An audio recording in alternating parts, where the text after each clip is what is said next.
history and their concern for humanity. We want to welcome to Signs of Time. This program is a live broadcast, and we welcome your phone calls at 770-559-2999. That's 770-559-2999. Tonight on Signs of Time, we have an author who's a guest who's an author, and he wrote the book entitled The Socio-Economic Truth of Black America. Let me tell you a little bit about our author, and then we'll introduce him, and we have a panelist of people here to question our author about his book. Tonight's author received his BS from the University of Illinois, Urbana, Illinois, in psychology. He received his MS degree from DePaul University, Chicago, Illinois, in public administration, systems analysis, and designs. He was a psychological therapist at Michael Reese Children's Hospital in Chicago, Illinois, where he counseled children, teenagers, and adults. He also has been the only black in school classes, neighborhoods, and in different companies that he's worked for. And he also had an opportunity to learn the business side of America as well as the psychological dilemma facing urban teens. All of these experiences have combined to create the first dynamic book in a three-part series, The Socio-Economic Truth of Black America. A comment by the Reverend Hosea Williams about his book: The Socio-Economic Truth of Black America is direct, sometimes abrasive, but always to the point. It's a large truth for America to swallow, but someone needed to say it. Although I may not agree personally with every point the book makes, it is without a doubt the best analytical approach to the problems and solutions facing Black America I've read. The logic of this book is without question. This is a must-read for all America. End quote. And those are the words of Reverend Hosea Williams. So without further ado, let me introduce our guest author tonight, the author of The Socio-Economic Truth of Black America, Mr. Russell Craig. Russell, welcome to the program. Thank you, and I'm honored to be amongst such a distinguished panel. Russell, you know, as we think about the socio-economic truths of Black America, this is a huge topic and a huge debate about our plight, if you will, here in America. Some say everything is fine, we're moving on up to the east side, if you will. But then there are those that say we're growing deeper and deeper into poverty. And I've seen specials, seen one just last night where this woman, she can't even feed her 6 boys, let alone she just had a baby girl who has seizures and things of that sort. And it really tears at her soul to tell her children, we have nothing to eat tonight. So when you speak about the socioeconomic truths of Black America, you cover the gamut. You deal with the slavery effects on our socioeconomic condition here in America. You talked about the religious institution. You talked about the social problems versus the economic problems. You talk about something that I find real interesting, talk about real power. Well, in light of those things, where are we today? Granted, when you wrote the book, we were probably at one state and one position here in America. Has that position changed here in 1999 going into the new millennium? So with those things in mind, where are we today? And tell us a little bit about how you see our economic plight here in America. Well, let's take your first example about that lady. Socially, I would venture to say that from when I wrote the book, approximately about 4 or 5 years ago, the climate, the social climate, has actually deteriorated from what it was before. And when you contrast that to economic dollars, I mean, we've increased about $2 billion a year in our earning power. We're about $220 billion in 1991, approximately, as a people. And now we're somewhere around $370 billion. So our economic growth curve continues to rise. But socially, our mentality, our unity as a people, the accomplishments we have made as a people, mentally, morally, is on a inverse relationship with our economic progress. So we have declined, I would say, mentally as a people in making progress where one person takes care of another person, one family cares about another family, where we've thrown away things that may be mentioned biblically, things that may say you're a unit. We've discarded that in search and quest of the dollar. We could even look at approximately 1996. And this will equate right back to the destruction of the black family, where 60 to 70%, I keep getting parallel, different stats on that, but 60 to 70% of the families are headed by a single parent. About 1996, the black female became a higher wage earner than the black male. So we hit the bottom, the black, me being a black male, we actually hit the bottom of society at that point because even our female was making more than us. Now, not only mentally does that cause a problem in the family when maybe the female is making more money or making all the money, but it also causes some type of psychological effects on the children too, which I don't want to ramble on, which I call the mother-child cycle in the book, where the children, both male and female, see who's running the house, whether it's a female and they're both there or whether it's just one parent. They don't get a balanced scenario on how things should be. And they also see all the negative behaviors that are going to surface from a one-parent family, possibly. And I'm not saying every one-parent family is a bad family, because that's the first thing the mass media will do to misguide, people call the minority, is show them one success and make it broad to fool I'm going to say ignorant people, because any people that will listen to a TV and let them tell them how to raise their family or child, I will call it ignorant people. And we have become an ignorant people where we let other people tell us how to socially raise our families. It's a good point you raise about watching television and taking one example and just sort of generalizing about everybody else. The Huxtables. The Cosby Show was one of those type. Why can't everybody be like Cliff Huxtable? Or, some of the children and their success stories on the show. Why can't everybody be like them? Or, on the other side, all of you all are just like the Good Times. The Good Times. So it's one extreme or the other as opposed to a balanced approach. In thinking about your book, the one thing I like to equate your book to is a book written by Dr. Carter G. Woodson. To me, it was an updated version of what he had written, but he dealt more on the intellectual side of things, and you dealt more with the social and the economic side of it. But one thing I liked about the book, you put the facts up front and you drew hypotheses and gave examples about how these things relate to our plight right today. But when you think about the buying power, and you talked about how economically we've exploded, so to speak, or we have access to more dollars, but socially we're declining. In the Atlanta Journal paper dated Thursday, February 18th, an article was written talking about the black buying power of Black America. Black buying power rises to $392 billion. $392 billion. You would think that we're prospering all over the land.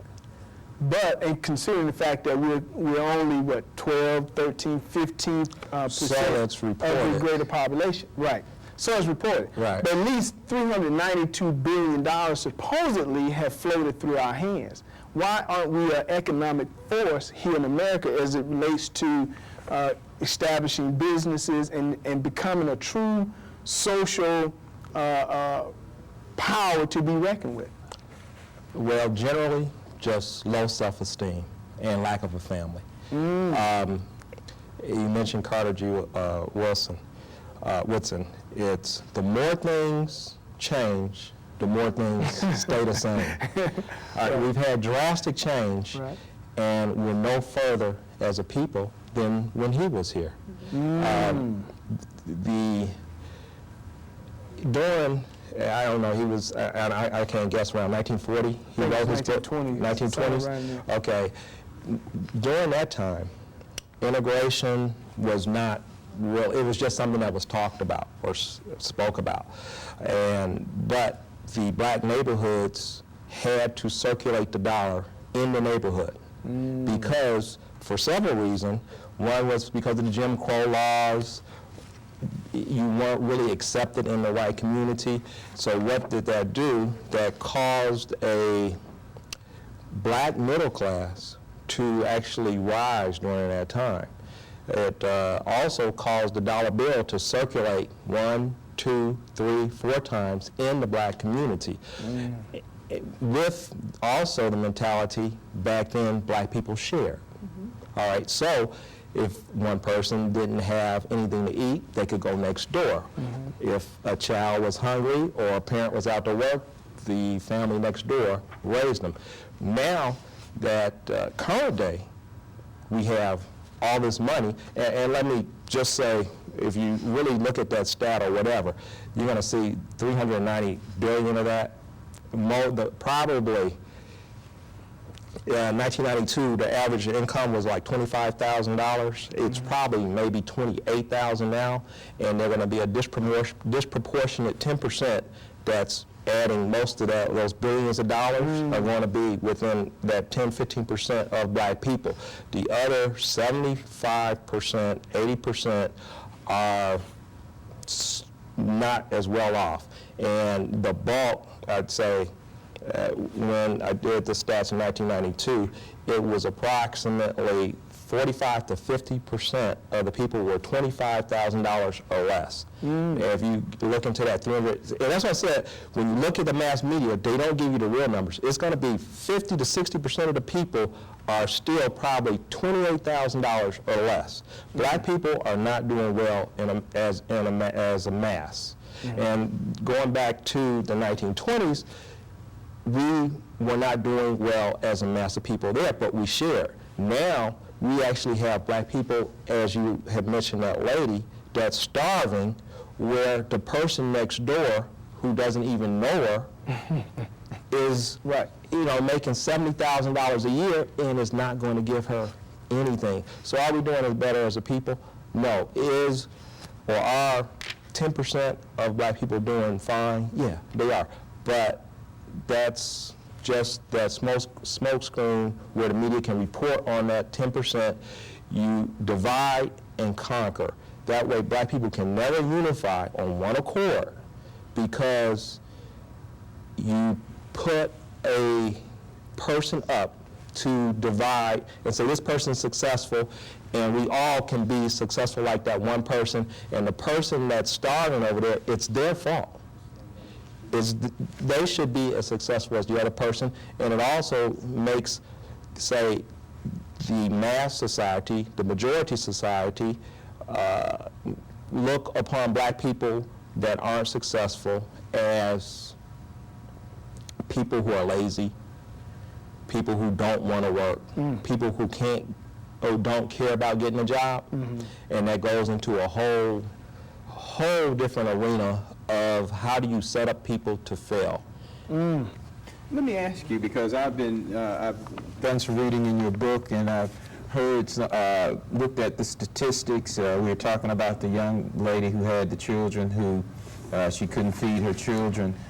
Based on your statistics and where we are today in America and what you were looking at where we were in 1993 or when the book was actually written, what do you think the government's role, if any, should be in helping, quote unquote, black people / Israelite people in this country? What, if any, should the government's role be? Well, right now, the government's role in helping people is like 1990, 1992, they appropriated at least $75 billion to build new prisons. So they are assisting black people and people, the lady, as you said, because somewhere in there's a male. Now, where's that male at? They have built him a facility to reside in. Now, the average to that is, I think it's approximately 50, I have it written on here, maybe about 20 billion that they give to help AFDC, I believe that's the And when you agency. say they, you're talking about the government. The government. They just took money that was allocated to that program, and you had the whole right wing, the religious right, people that care about people, so to speak, which really equates to hate mongers. They took the money that was for welfare and redistributed it to building prisons. All right, so they're still providing a residence, but just like in Baltimore, 50%, 56% of the black males there are in some type of government court jurisdiction. Right. All right. So with that, say the black female has a really small selection of available black men that are making money to choose from, because you can't get a job if every time you come out your house, a officer pulls you over. Sooner or later, they're going to catch you doing something wrong. Right. And that is why I say sometimes I really don't understand us as a people, why we let the media shape our thoughts, because you can make statistics say anything you want. Right. If you stop any one of us 100% of the time when we walk out the house, sooner or later, we're going to have enough tickets or something to put us in jail. Right. Now, if you don't stop a white person ever, then you won't catch them doing wrong. Now, what have you done? Manipulated the statistics. Right. All right. So, my answer to you on that lady is what they're doing to help her is nothing at all. What they're doing is creating more women like her to die. You know, it's interesting that you mention that, because there's an Emerge magazine quote that I'd like to quote, and it's entitled "America's Most Feared." It states, "Black men face a wall of stereotypes, suspicion, and apathy that blocks successful participation in the so-called American dream. There is an image that black men are threatening, that they're dangerous, and that people don't want to come into contact with them." And as you stated, the majority of contact, especially in the urban communities, the ghetto communities, are with the police officers in that community. And as we see more and more men either on parole or on probation or in and out of the courthouses and out of prisons, we see the same old setup that was in Egypt.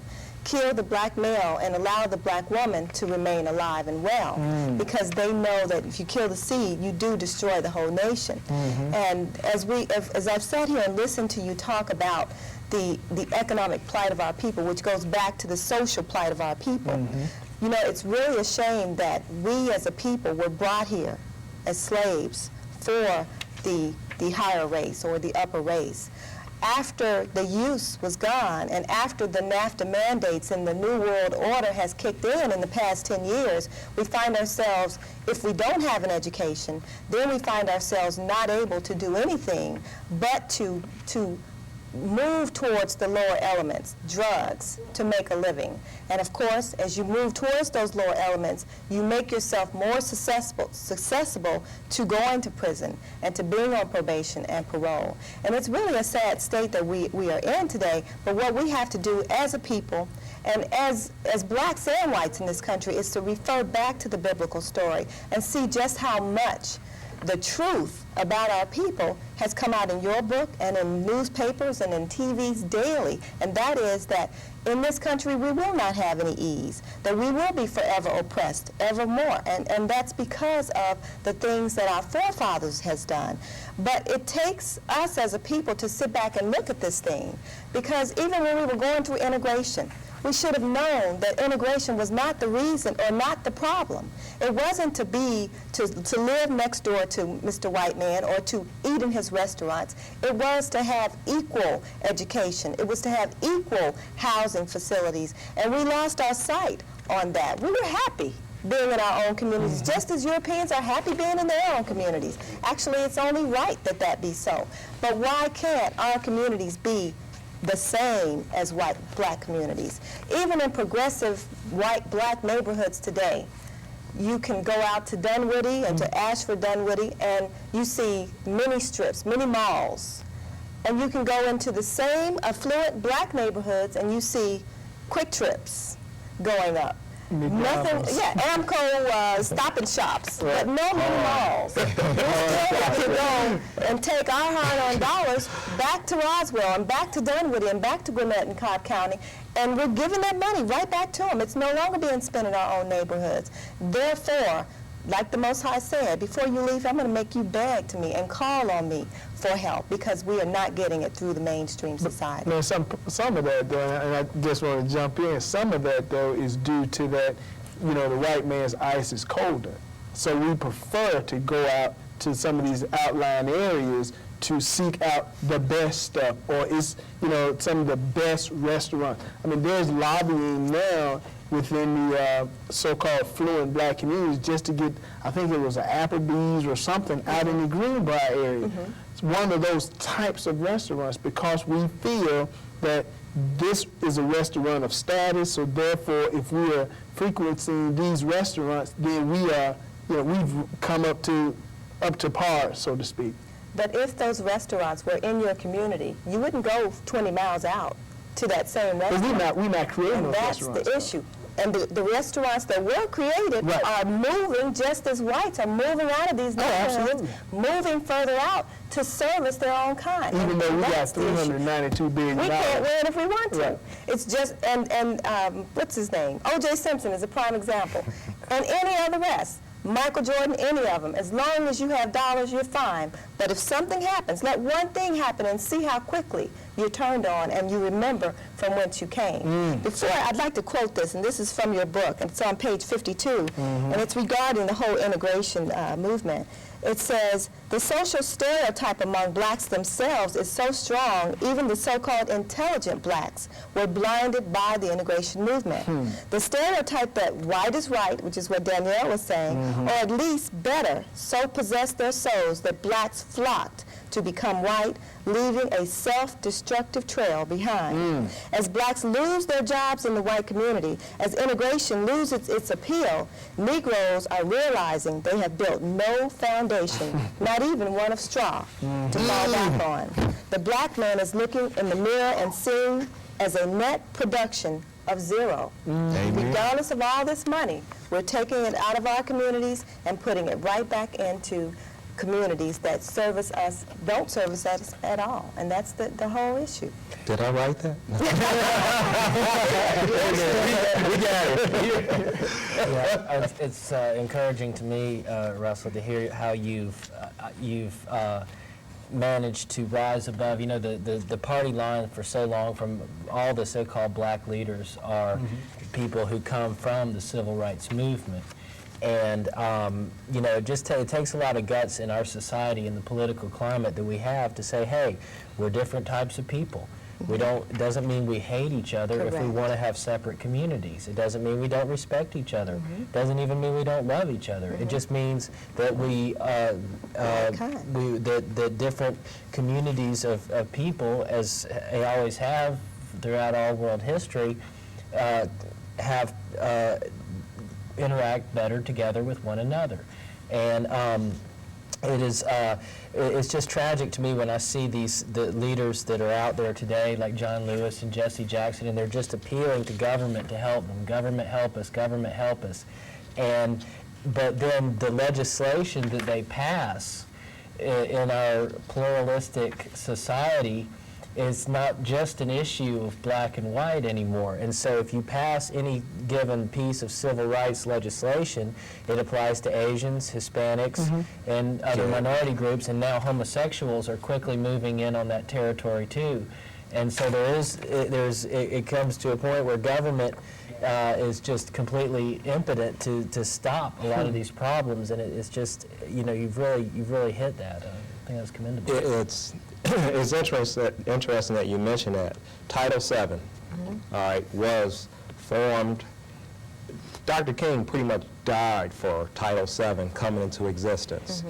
And the people that are being benefited by it the least are black people, particularly the black male. The main profiteers of Title VII and people that should be walking with everything that black people do to promote equality, reduce racism and fairness in the workplace is white women. They are the main contributors, the main people that have received benefit from Title VII, which was written for equality in the workplace and to make sure you didn't get discriminated against. In thinking about some of the things we've talked about and some issues that Tamar raised, this program basically has a foundation in the Israelite or Hebraic or biblical, if you will, foundation. So with those things in mind, speaking about the issues of our moral duty, if you will, you spoke about homicide in your book. You said the leading cause of death for black males between ages 13 through 34 is homicide. But then later on you have a section in your book that talks about religion and the church and what's the church role. You asked the question, if there are so many churches in these areas of blight, these so-called black areas, why are there so many acts of violence in the same area? Slavery has had a great impact on our whole self-esteem, our whole direction as a people, even the classification of us as a minority. You have major people, those are real people, and then you have minor people. That means they're missing something. And what we're missing is love and respect for each other. And I'm going to go back to the ignorance, letting the majority define us as a people, as a minor. Now, that goes into acts of violence against each other because we're worth less. Not worthless, we're worth less than what we're told. And during that slavery time, with the loss of self-esteem, black people, I call preachers, were put over black people, and they were given, and this is even in the Ebenezer Church, I think I mentioned in my book, they were given a white Jesus that totally conflicted with the description in the Bible, which I'm sure all you guys could quote. It still remains. It's still, it was just in the Atlanta Journal a couple weeks ago. It's still there. I was so hurt. I came to Atlanta, walked into the church where Dr. King was there, and the first thing I saw when the doors opened was Jesus staring at me. I said, oh, blue-eyed blonde hair. yeah, and I said, the bad part is the truth will set you free, and that wasn't the truth. At least I knew the hair was not right, from the description in the Bible. But, that aside, Is it really aside, though? Yeah, I'm sorry. All right. So, and we have a church on every corner. Right. But that lie is in every church because these are the people which, and I've learned so much from watching you guys on TV, these would be the Pharisees that are mentioned in the Bible, people that were put in power that to lead the black people so they make sure they go nowhere. All right, because what can they teach them? They can only teach them what they've been taught, and they were put there, they're given pieces of paper saying they're people of God. How can a man give you a piece of paper saying you're a man of God? All right, so there's a paradox right there for foolish people. And so I'm not even going to go into that because you guys know that better. But you have people, and I'm going to say, like, the preachers of today are better off, not to get myself in trouble, but I do go down this alley, so to speak, in my book, where they're really more so pimps because they have all these people come to church, but they're not taking them anywhere. It reminds me of Superfly. Right. All right?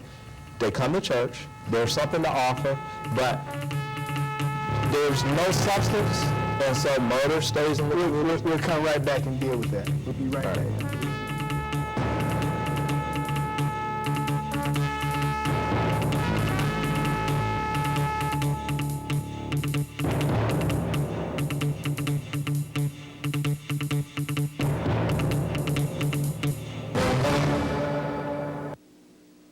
I'm David Guice, and this is the Signs of the Times Around the World report. Tonight's top story, war in our time. News flashback, we must stop expansion and aggression. Viet logic is at work again. War in Iraq, war in Kosovo. How many of these wars can the U.S. fight at one time? The enemies of America must love this. Uncle Sam is absolutely overextended.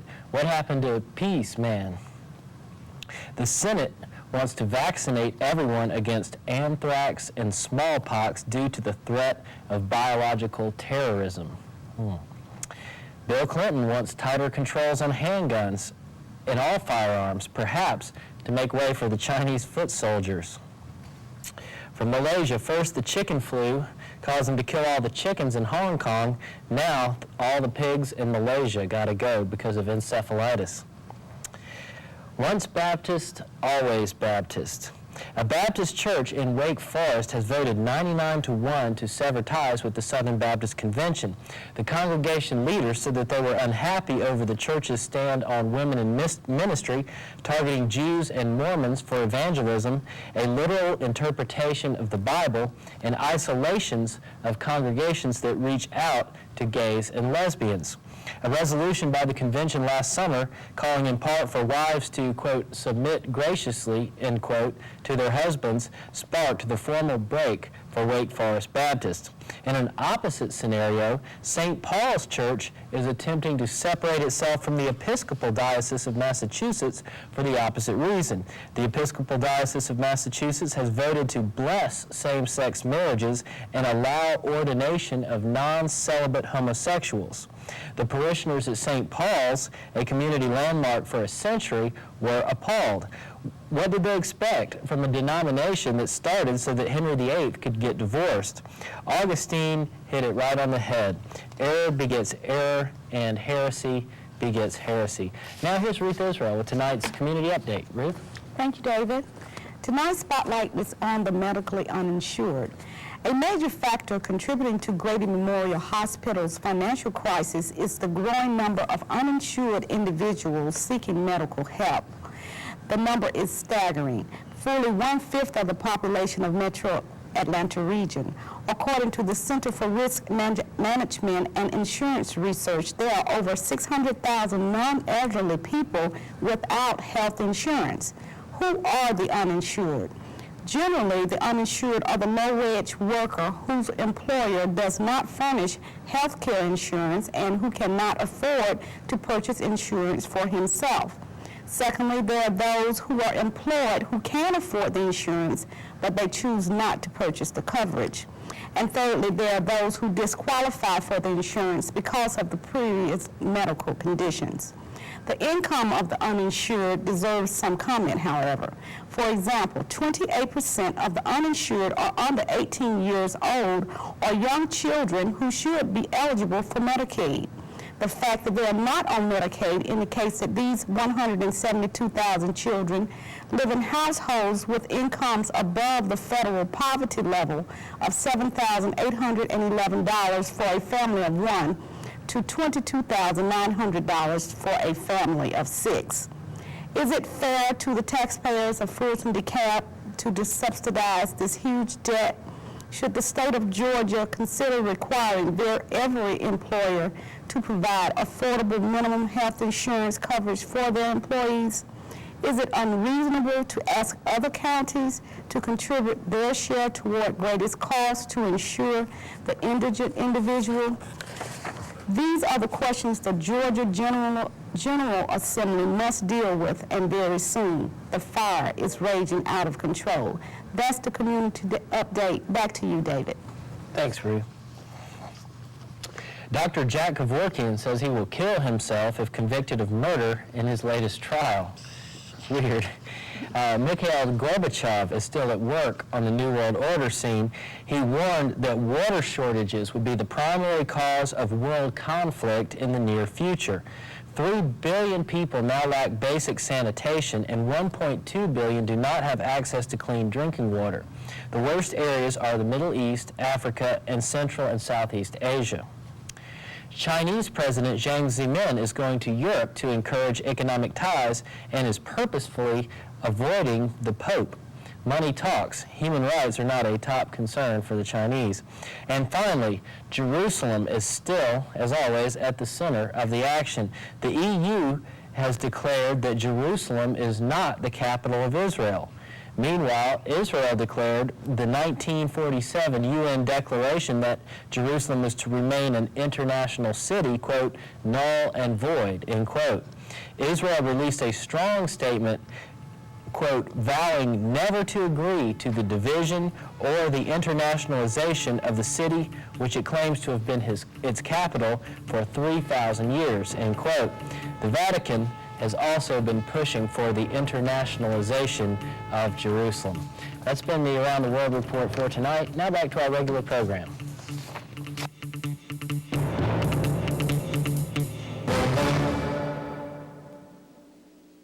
Welcome back to Science Time. Tonight we have with us the author of the book entitled The Socio-Economic Truth of Black America. He's Mr. Russell Craig.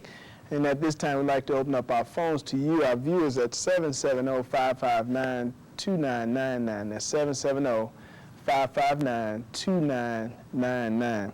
You know, Russell, you was speaking about the preachers and people of that sort, but also in your book, you talk about different solutions or resolutions, and you offer resolutions economically, socially, or spiritually, and also political resolutions.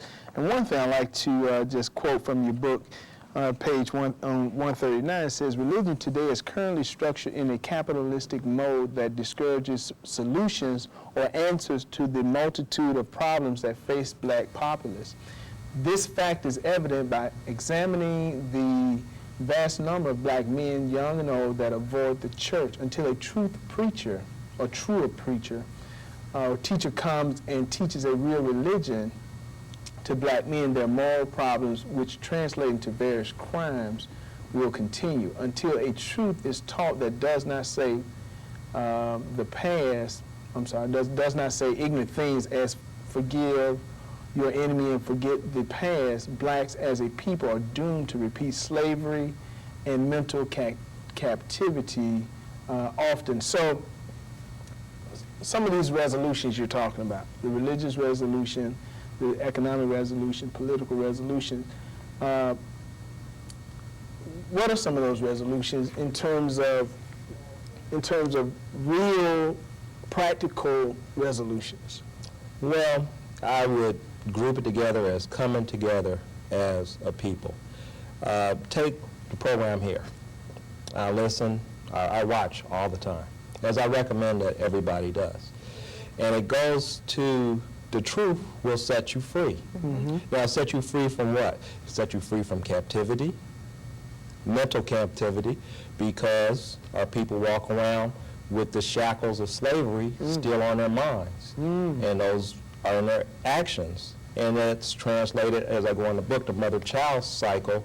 Those chains of captivity, self-hatred, are passed on to the child, and hatred for the black male, which is perverse across society. And then you have preachers who do not come with the truth, and they play on silly women to come up to them and say, this is the one righteous black male, all right? And there's no doctrine. There's just, there are preachers, cleft for a dollar. When I go back to, say, Superfly, I'm the only one that has the way, all right? Don't go listen to this. Go, just bring your money in, and you will be blessed. What kind of that's no doctrine. That is not a religious doctrine or spiritual doctrine. That's a doctrine of capitalism. There you have your capitalism. It's not one of truth. The truth is in the Bible. Now, you're better off taking your money and go give it to Hosea away and let them feed the hungry. Go give it to a stranger on the street. Go give it to that woman that you mentioned. If you want to do something spiritual, go do that. Taking it to a football dome is nothing religious. It's actually foolish. Now, look at us as a people. Now, statistically, 15 to 20% of us are doing okay.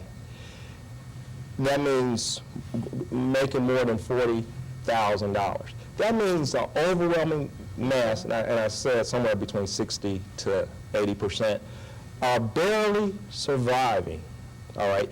Church on every corner.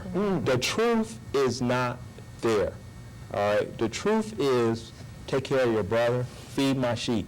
Feed my sheep, feed my sheep. They are not feeding anybody but themselves. The solution to that is listen to a program like this, one doctrine, one religion, if you want to use the word religion, one quote, feed my sheep, and that's all. It has nothing to do with building a dynasty or a dome. Right. You know, it's really, it's strange that a people can be brought in shackles to another country, and that people can talk about their God and talk about their way. And when we came here, we did. We sang about the Hebrew Israelites. We longed to go back to the Promised Land. And over a period of time, assimilate so much to where we have taken on their religious habits, their religious ways, and that same poor woman that you all spoke about will take her very last penny and take it to that church before she'll buy food for that child to put on that child's plate. And that's the brainwashing that we have been taught in the Christian church of today, to say, bring me all your money and then God will take care of your problems, or you'll go to heaven later on. And that's the sad part, because what we are doing is still slowly dying. And we still refuse to read the words in the book, which is what is supposed to be taught. Why is it that the black church is the largest business that we have? It doesn't make sense. Why aren't they giving back to the community? This dilapidated community, the biggest, most beautiful structure in the neighborhood is the black church. It doesn't make sense. But the poor person can't even go to the church and go up and sit on the first pew. There's no way. So there's a serious psychological problem that does date back all the way to Willie Lynch, to the slavery period that has been perpetuated generation after generation and after generation.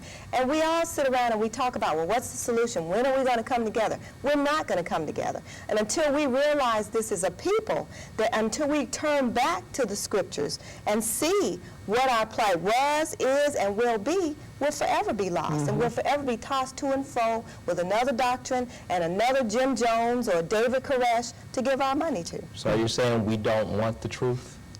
Either we don't want it, or the Most High has definitely closed our eyes to hearing it en masse, because it's definitely true that only a small majority of us even want to hear the things that we even put out on this show. Some of the doctrines that are out there, you mentioned Creflo Dollar, and he represents a larger movement called the Word of Faith movement, which is just, it's amazing that something like that, for vultures that teach that sort of doctrine to be able to prey on people, the people have to be so completely ignorant of what's in the text of the Bible to go for that. When you read about the apostles Paul being homeless and shipwrecked and writing a letter to Timothy saying, please bring his coat from another country so he can not be cold anymore.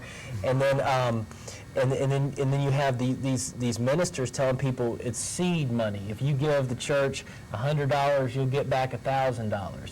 But it becomes somewhere between Marxism and a weird lottery at some point. And then they've gone, and you mentioned the Pharisees, and I was thinking to myself, it's almost more like Simon the Sorcerer, who wanted to just be able to lay his hands on people and get money get the Holy Ghost. Because there's even, it's even now spilled over into witchcraft, where people are told, claim things, like claim a house, claim a car. claim what you want, just materialistic, capitalistic greed, when what should, as you mentioned, be really encouraged is the community. If the community was together, the outside economics don't matter anywhere near as much. Correct. Well, you know, one of the major points you make on page 132 of your book, it says, many church members really do not go to church to learn, but for status and socialization. Often, when inquiring about the church someone attends, they will reply the name and how big the church is and what famous person also attends. Never about the learning, and never about the Most High and who they are as a race of people and why we're in this condition that we're talking about. It doesn't even cross their mind. Right. All it's about is, yeah, I go to Creflo Jollis Church, or yes, I go here and Dr. I go Martin there. Luther King's church. Right, you know. We got a new church. And that's what it's all about. And that's why our people are in the condition it's in today, because we have been, what is it, hoodwinked? We're going to introduce you to another aspect of the program with live calls. So if you don't mind, we're going to take a few calls here. We got people on hold. Call if you're there. Go ahead with your question or comment. Caller, are you there? Can we bring that call up in the studio? Yes, how you Shalom? Shalom, brother. How you doing? Great. I just want to make a comment as we talk about prosperity. It's just like they don't want to keep the feast days. Well, as soon as 1948, when Israel became a state, everybody was keeping none of the feast days last year, but the Jubilee, everybody thought it was prosperity last year, the Jubilee. Well, when Jubilee came on, the preachers used that for money. So everybody thought they was going to make 100-fold, 50-fold, and at the end of the year, you understand what I'm saying? Thank you for your call, brother. Comment on that for me. All right, thank you for your call. He right. talked about it's a Hebrew festival called the Feast of Jubilee, and he was talking about many people, profited off of that feast. And did you have any comment? And I guess it was really just speaking to things you've talked about, what Tamar brought about, people bringing their money, dumping it at the church, and still can't even get fed or can't even feed their children.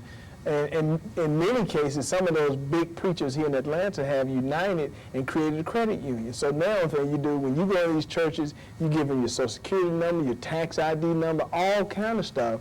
And they have a database with all of your economic and medical information on there so that, they could, how many applications they say, where's your nearest relative? I mean, they can find your nearest relative and you stop coming to church. Let's go back to the phone. Caller, go ahead, state your name, please. Yes, my name is Charles, and I'd like anyone on the panel to respond to this. It seems to me that any oppressor, the major objective of any oppressor is to break the will of the masses of the people. Mm-hmm. And it seems to me that the intellectuals and the leaders of black people, they don't understand exactly what's happened to black people. We broke the will of for the oppressor by instituting integration. What we did when we integrated was we broke the will of the masses of the people and turned it over to the oppressor. So that's why we have this killing and murdering and everything else you can think of among our own race, because we've done it to ourselves and we seem to not understand it. Thank you, brother, for your call. Russell, you want to respond to that? I think he touched on a lot of key issues, and one is the psychological perception we have of ourselves. We were the ones that wanted to integrate, all right? And we are the ones that integrated. During that integration, we lost our focus, maybe because Dr. King wasn't here to finish whatever his vision was, to say, no, I didn't mean everybody move to the white neighborhood. Right. So. Right. Not everybody with money to move out, which caused the deterioration of our own neighborhoods and caused dollar bills to not recycle in our neighborhood. But that goes back to slavery. I mean, we as a people, we lost our roots, as Pam was saying, that we forgot our history, we forgot we were Israelites. Everything was taken away, and those shackles are still on our mind now, where we don't accept the truth when we hear it. And I'm going to say it's not because we don't want to. It's because we say our parents did this, our parents' did this. But see, if they go back to their parents, the parents would say, I was an Israelite and I'm ashamed of you. Let's go back to the phones. Caller, go ahead. State your name, please. We're speaking with the author of The Socio-Economic Truth of Black America, Mr. Russell Craig. Go ahead with your question or comment. Shalom. Shalom, sir. And actually, I have a comment. My comment is to the black people out here. Just wake up and read your Bibles and stop listening to these slick-talking preachers on TV. Right. I mean, and stop going to these churches and listening to them. And for once, for the church-going brothers and sisters out there on Sunday, when you go to church, this is a challenge. Go to church this Sunday when you go, and just actually time the pastor and time and see how long he actually spends reading from the Bible to you. I've timed them, and on an average, they're up there maybe an hour and a half on their ministry or whatever. The actual time that the average one actually spends reading the Word of God from the Bible is less than 5 minutes. If the whole program is lasting an hour. And I just feel that we need to read the Bibles for ourselves. Go to a place like NCCI. It is a very good place for you to learn the scriptures. They teach from the scriptures, and it's not a bunch of show, and no one's trying to get your money. Okay. And I think that it's a place where you can learn instead of just watching these shows. And that's my challenge to the churchgoers. When you go to church Sunday, time your ministers and see how long they spend reading the word to you instead of just talking to you. All right, we got your point. Thank you, sir. Caller, go ahead. We got another call? Do we have another caller? We're speaking to the author of The Socio-Economic Truth of Black America, Mr. Russell Craig. He covered in his book a great deal of things concerning our plight socially and economically here in America. And, you know, Russell, you talked about the real power thing. And one thing, I don't know if you got a chance to address that yet, but the real power issue was one that shows how people who have power can make things happen and can really affect even other ethnic groups and the different social and political and economic status of those particular groups. Apparently, we don't have that same type of status as you've spoken of in your book. Yeah, that's true. The people, and this is a whole different world than what we function on, going to work, coming home, and going to the grocery store and buying food. We are people that, there are people, Bilderbergs, Rothschilds, people with real power to shape the way the earth, the money flows around the world. Say the euro dollar's coming on the scene. Somebody is coordinating that, saying, okay, it can't compete with the dollar for a year. Somebody's coordinating all that to make sure they get rid of all their dollars or whatever. Somebody has real power. And you have, to bring it back to, say, black people, you really just deal with charismatic power. Say Reverend Jesse Jackson, Hosea Williams, Farrakhan. They all have charismatic power, which is they have people following them by the way that they deliver their oratory skills, that type of thing. But if you step across a line, then that power can be taken away from you by the ruling class. And I give a scenario in the book where, say, somebody wanted to print a book, and say a black person, say that has a printing company with great power.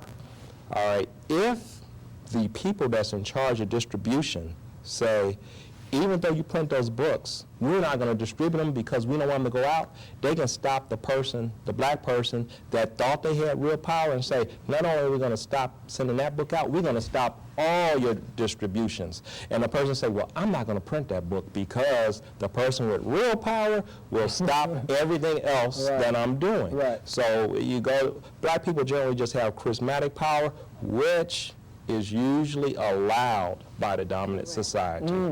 Right, and it's funny, when you say dominant society, one caller kept referring to the oppressor, as if, you know, all white people get called for a meeting, that they're going to have a secret meeting and decide how to hold black people down. And it's not all white people. And it's certainly not, and I think that's what obfuscates the debate, because a lot of, especially Caucasian, will hear that and be like, well, they're just labeling me and telling me how I am without.